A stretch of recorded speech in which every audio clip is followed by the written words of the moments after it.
Deputy CM Pavan Kalyan versus Telangana Congress leaders అన్నట్లుగా ఇప్పుడు తెలుగు రాష్ట్రాల రాజకీయం ఉంది. రీసెంట్గా పవన్ కళ్యాణ్ కోనసీమ జిల్లాలో పర్యటించారు. కోనసీమ అంటే అందరికీ తెలుసు, పచ్చని కొబ్బరి చెట్లు ఉంటాయి, సస్యశ్యామలంగా ఉంటుంది. కానీ అక్కడ కొబ్బరి చెట్లు ఈ మధ్య కాలంలో ఎండిపోతూ ఉన్నాయి, తలలు వాడిపోతూ ఉన్నాయి, దిగుబడి విపరీతంగా పెరిగిపోతూ ఉన్న పరిస్థితి కనిపిస్తోంది. దాని మీద పవన్ కళ్యాణ్ కాస్త ఆవేదన వ్యక్తం చేస్తూ కొన్ని మాటలు మాట్లాడారు. అవి వివాదానికి దారితీశాయి. అంటే కొందరి దిష్టి తగలడం వల్ల కోనసీమ ఇలా అయిపోయింది అంటూ ఆయన మాట్లాడారు. ఒకసారి ఆ వ్యాఖ్యలను విందాం.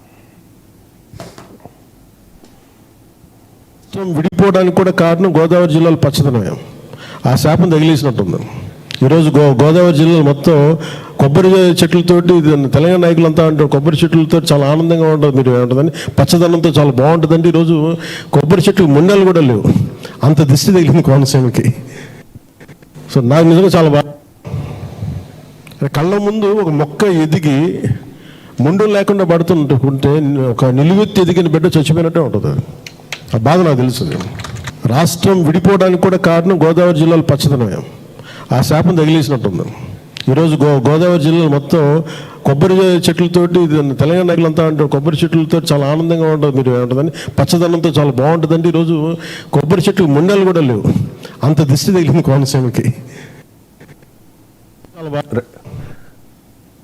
రైట్, ఇది పవన్ వెర్షన్. మరి ఏ ఉద్దేశంతో అన్నారో మరి జనసేన నాయకులు కానీ పవన్ కళ్యాణ్ కానీ క్లారిటీ ఇవ్వాల్సిన అవసరం ఉంది. ఎందుకంటే ఖచ్చితంగా ఇది వివాదాస్పద వ్యాఖ్యే. తెలంగాణ నాయకుల దిష్టి తగలడం వల్లే ఇలా అయిపోయిందని అన్యాపదేశంగా మాట్లాడేశారేమో, మరి చూడాలి ఎందుకు మాట్లాడారు అనేది.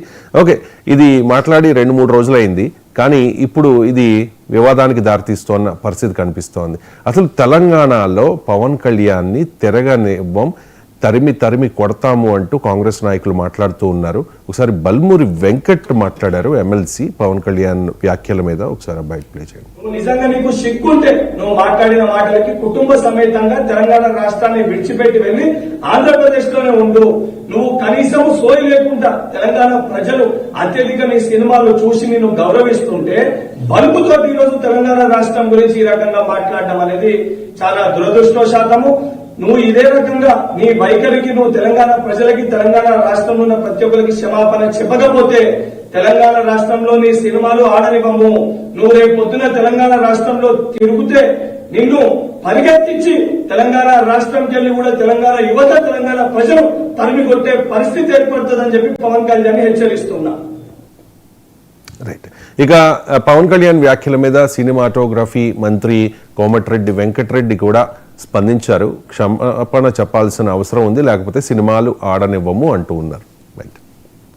కానీ ఈ విధంగా మాట్లాడి దాదాపు 13 సంవత్సరాలు అయిపోయింది. తెలంగాణ 13 సంవత్సరంలో పడుతున్నది.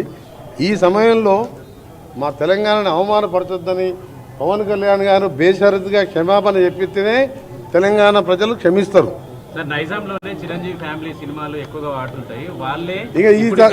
ఇప్పుడు దానికి క్షమాపణ చెప్పకపోతే ఎవ్వరు కూడా చిరంజీవి గారికి సంబంధం లేదు. Chiranjeevi is a super man, ఆయన ఎప్పుడు కూడా వివాదాలకు దూరంగా ఉంటాడు.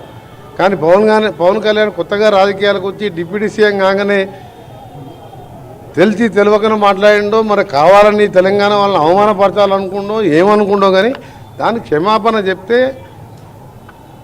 కనీసం ఆయన సినిమా 1-2 రోజులన్నా ఆడుతుంది. చెప్పకపోతే ఎక్కడ కూడా తెలంగాణ థియేటర్లలో సినిమాలు రిలీజ్ కావు. సినిమాటోగ్రఫీ మినిస్టర్గా నేను చెప్తున్నా ఈ మాట. కానీ ఈ విధంగా రైట్, పవన్ వ్యాఖ్యలు ఆ తర్వాత ఇదంతా పొలిటికల్ టర్న్ తీసుకున్న పరిస్థితి. మీ కామెంట్ ఏంటి ఎంజీరావు గారు? అసలు ముందు పవన్ కళ్యాణ్ గారికి తెలంగాణ మీద ఎటువంటి వ్యూ ఉంది అనేది మనం ఇక్కడ గమనించాలి.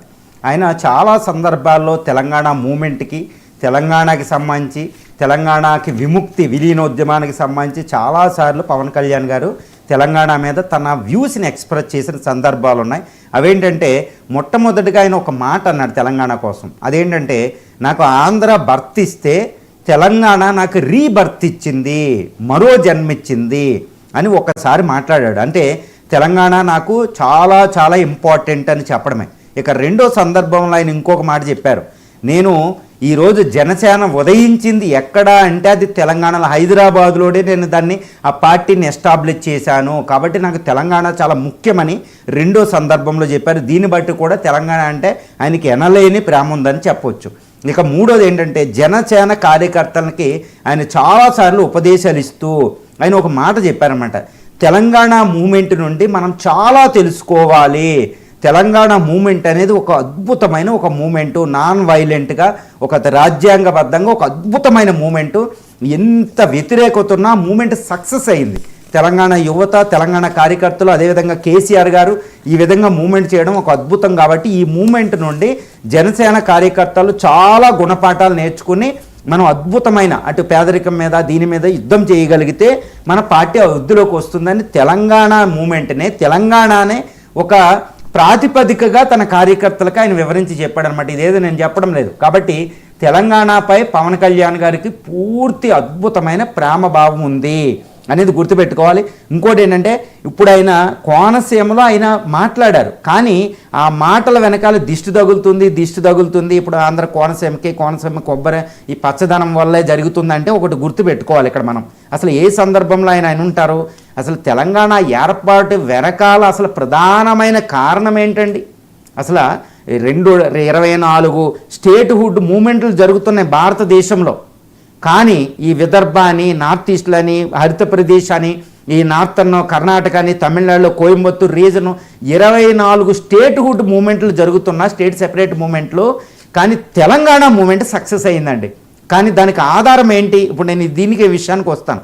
ఆధారం ఏంటంటే ఆర్థిక అసమానతలు, అభివృద్ధిలో అంతరాలు ఉండడం వల్లే తెలంగాణ ఫామ్ అయింది. అందే ఏంటి? తెలంగాణ ఉద్యమం వచ్చేటప్పుడు ఆంధ్రప్రదేశ్ తెలంగాణ వెనకపోవటానికి కారణం ఆంధ్రలో కలిసి ఉండడం అనేది దానికి మీదే కదా ఈ తెలంగాణ ఉద్యమం అంతా ఫామ్ అయింది. అంతకుముందు ఈవెన్ 1950 నుంచి చూసినా కూడా ఎన్ని ఉద్యమాలు తెలంగాణలో వచ్చినా ఈ ఆర్థిక అంతరాల ప్రాతిపదిక ఉండడం వల్ల, అది వాస్తవం కావడం వల్లే ఈ కేసీఆర్ మూమెంట్ సక్సెస్ అయ్యి తెలంగాణ ఫామ్ అయిందంటే కాంగ్రెస్ అది ఫామ్ చేసింది. ఇది తిరుగులేదు. మరి పవన్ కళ్యాణ్ గారు అక్కడ అన్నారు ఈ పచ్చదనం వల్లే విడిపోయిందంటే ఇక్కడ అభివృద్ధి ఎక్కువ ఉంది అంటే ఆయన కొబ్బరి చెట్టు ఇప్పుడు ఎండిపోయింది ఇది అని నేను మాట్లాడవచ్చు. కానీ ఈ ఆర్థికంగా ఇక్కడ బాగా అభివృద్ధి చెందిన ప్రాంతం, దీని మీద ఇది అభివృద్ధి చెందడం, అక్కడ తెలంగాణ విడిపోవడం వల్ల ఇలా వచ్చింది.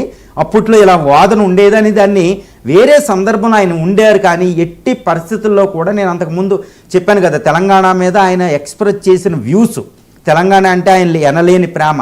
ఆయనకు తెలియదండి, ఆయన సినిమాలు తెలంగాణలో వాడతాయి, ఆయన వేరే ప్లేస్ ఇక్కడ ఉంది, వాళ్ళ పిల్లలు ఇక్కడ ఉన్నారు, ఫ్యామిలీస్ ఇక్కడ ఉన్నాయి, అన్నీ ఇక్కడ ఉన్నాయి. సినీ ఇండస్ట్రీకి ఇప్పుడు ప్రాతిపదిక ఇదే.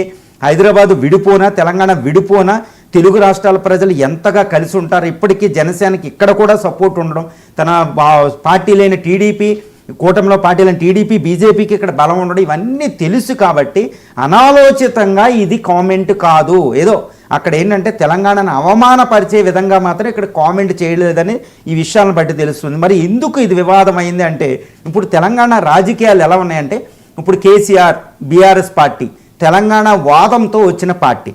కాబట్టి మళ్ళీ తెలంగాణ సెంటిమెంట్ ఎక్కడ తీసుకొస్తుందో, కాబట్టి మేము కూడా వీఆర్ ర్యాంబోస్ ఆఫ్ ది తెలంగాణ అంటూ కాంగ్రెస్ కూడా రాయవచ్చింది. దీనికి ఏంటంటే ఇప్పుడు స్థానిక ఎన్నికల ముందు వీటి ముందు ఒక ఆధారం కావాలి. ఏదో బీఆర్ఎస్ఏ కాదు తెలంగాణ రక్షించడానికి మేము కూడా ఉన్నాం అనేది ఇక్కడ ఆధారం. కాబట్టి ఇప్పుడు ఈ విషయాన్ని వీళ్ళు దీన్ని పట్టేసుకుని వెంటనే ఆ కామెంట్ ఇది దిష్టి అని మాట్లాడితే దాన్ని వెంటనే వీళ్ళు పొలిటికల్ రంగంలో దిగారు. కాకపోతే అక్కడ పవన్ కళ్యాణ్ గారు ఈజీగా క్లారిఫై చేస్తారు.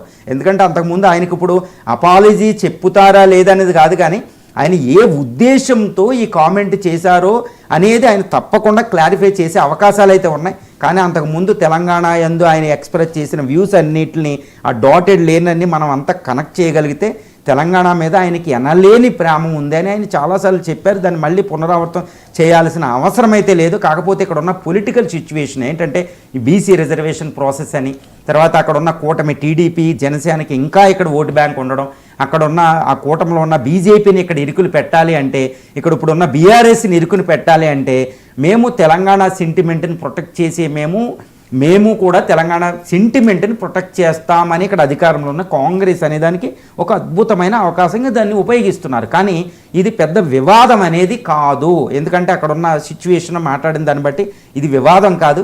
ఇది పీపుల్లోకి బాగా పెనిట్రేట్ అయ్యేది ఏం కాదు. ఇది సింపుల్ ఇట్ విల్ డిసిపేట్ అండి. ఇది ఇమ్మీడియట్గా ఎండ్ అయిపోతుంది. రైట్. ఇక